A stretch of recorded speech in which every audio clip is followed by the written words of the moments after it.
दो यतीम बच्चे और सौतेली माँ। एक ज़माने की बात है, एक आदमी अपने परिवार के साथ एक गांव में रहता था। उस वक्त उसके बच्चे छोटे थे कि माँ की हालत ख़राब होने की वजह से उसकी मृत्यु हो गई। बच्चों की देखभाल के लिए पिता को दूसरी शादी करनी पड़ी। कुछ सालों के बाद सौतेली माँ भी दो बच्चों की माँ बन गई। अब चारों भाई बहन एक साथ रहते थे। कुछ समय बाद सौतेली माँ एकदम बदल गई। वो अपने बच्चों को अच्छा खाना खिलाती, अच्छे कपड़े पहनाती और सौतेले बच्चों को पुराने कपड़े पहनाती थी। कुछ दिनों बाद सौतेली माँ ने उन्हें सूखी रोटी देकर गायों को चराने भेजना शुरू कर दिया। अब वे दिन भर गाय चराते जाते और भूखे प्यासे शाम को घर आते थे। ऐसे समय में उन्हें अपनी माँ की बहुत याद आती थी। एक दिन दोनों बच्चों ने अपने हाथ की सूखी रोटी अपनी गाय को देते हुए कहा, हम तुम्हें रोटी खिला रहे हैं, अब तुम भी हम पे ऐसी दया करो जैसी हमारी माँ हम पर करती थी। हम बहुत भूखे हैं। इतना कहना था कि गाय के थनों से दूध निकल आया। दोनों बच्चों ने खुश होकर भरपेट दूध पिया। अब वे रोज़ रोटी उसे देते और गाय उन्हें भरपेट दूध पिलाती थी। इससे वे खुश रहते थे और उन्हें गाय चराने जाना भी अच्छा लगने लगा। कुछ ही दिनों के बाद सौतेली माँ ने बच्चों के चेहरों पे रौनक देखी तो चक्कर में पड़ गई। उसे अपने बच्चों पर बड़ा अफसोस हुआ कि वे तो दुबले पतले ही हैं। दूसरे ही दिन से उसने अपने बच्चों को भी सूखी रोटी देना शुरू कर दिया।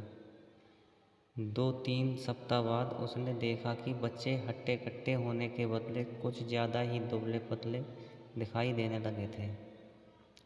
अब माँ थोड़ी उलझन में पड़ गई। उसने अपने एक बच्चे को इसका राज जानने के लिए भाइयों के साथ गाय चराने भेजा और कहा कि वो ध्यान दें कि सौतेले भाई दिन में क्या खाते हैं। दूसरे दिन तीनों भाई गायों को लेकर जंगल की ओर निकल पड़े।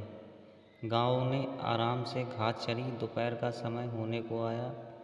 बच्चों के पेट भूख से कुलबुलाने लगे, पर उनकी हिम्मत नहीं हो रही थी कि वो गाय से दूध मांगे। उन्हें डर था कि उनका सौतेला भाई माँ से चुगली ना कर दे। हम भूख सहन से बाहर होने पर वे भाई से बोले कि हमारी गाय हमें दूध देती है, इसी से हम अपनी भूख मिटाते हैं। ये बात तुम किसी को मत बतलाना। भाई ने कहा, मैं इस बात को किसी से नहीं कहूँगा, चिंता मत करो। अब दोनों भाई खुश हुए और अपनी रोटी गाय को देते हुए बोले, हम तुम्हें रोटी देते हैं, तुम हम पे ऐसी दया करो जैसे हमारी माँ हम पर करती थी। ऐसा सुनते ही गाय ने तीनों भाइयों को पेट भरकर दूध पिलाया। शाम होने पर तीनों भाई गायों को लेकर घर आए तो माँ ने अपने बेटे से पूछा, तुमने वहाँ जाकर क्या खाया? बेटे ने कहा, हमने वही खाया जो तुमने हमें दिया था। वो तो ऐसा खाना था जिसे कुत्ते भी ना खाएं। ऐसा सुनकर माँ को बड़ा बुरा लगा। दूसरे दिन उसने अपने भाइयों के साथ बेटी को भेजा और कहा कि वो ध्यान से देखे कि दोनों भाई क्या खाना खाते हैं। अब बेटी भाइयों के साथ में गई। दोपहर होने को आई। बच्चों को भूख लगने लगी। उन्होंने पिछले दिन की तरह ही बहन से भी कहा, प्यारी बहन, तुम किसी से भी मत कहना कि हमें खाना कैसे मिलता है। बहन ने भरोसा दिलाया कि वो किसी से नहीं कहेगी। अब भाई गाय के पास गए और अपने हाथ की सूखी रोटी देते हुए बोले। उस दिन गाय ने उन्हें ढेर सारा खाना दिया। सबने पेट भरकर खाना खाया। लड़की ने थोड़ा सा खाना अपनी चुन्नी में छिपा लिया। घर पहुंचते ही माँ ने पूछा कि तुमने वहाँ पर क्या खाया? बेटी ने उत्तर दिया, मेरी चुन्नी से पूछो, मुझसे नहीं।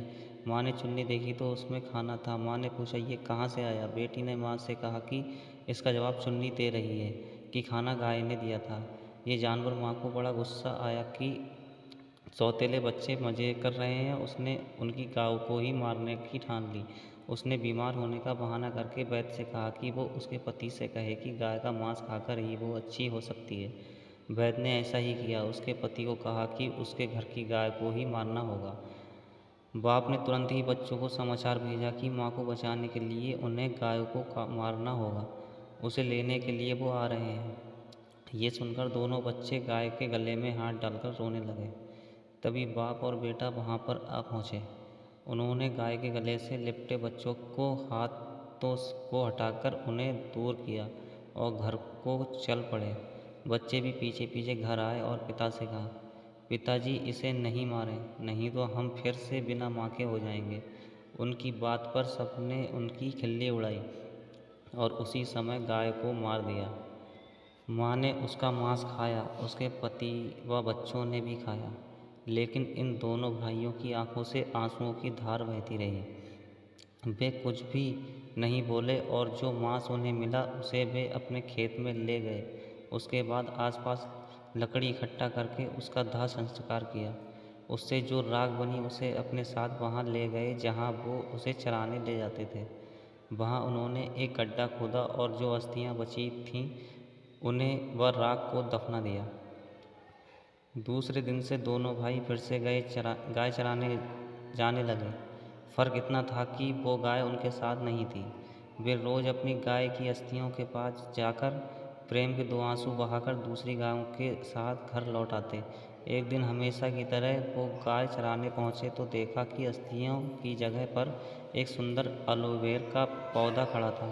वे उसके पास गए और उसकी लंबी लंबी पत्तियों को सहलाने लगे। तभी उस सुंदर पौधे ने उन्हें अपनी गोद में ले लिया और खाने की बौछार कर दी। दोनों भाई उस पर लिपटे हुए बोले, हमारी माँ कभी गाय बनकर आती है, कभी एलोवेरा की बहार बनकर आती है। माँ कितनी अच्छी होती है, क्यों है ना? कहकर दोनों भाई हंसने लगे। कहते हैं कि उसके बाद वे दोनों भाई अपनी सौतेली माँ के पास नहीं गए। उसी पौधे ने उनका पालन पोषण करके बड़ा बनाया।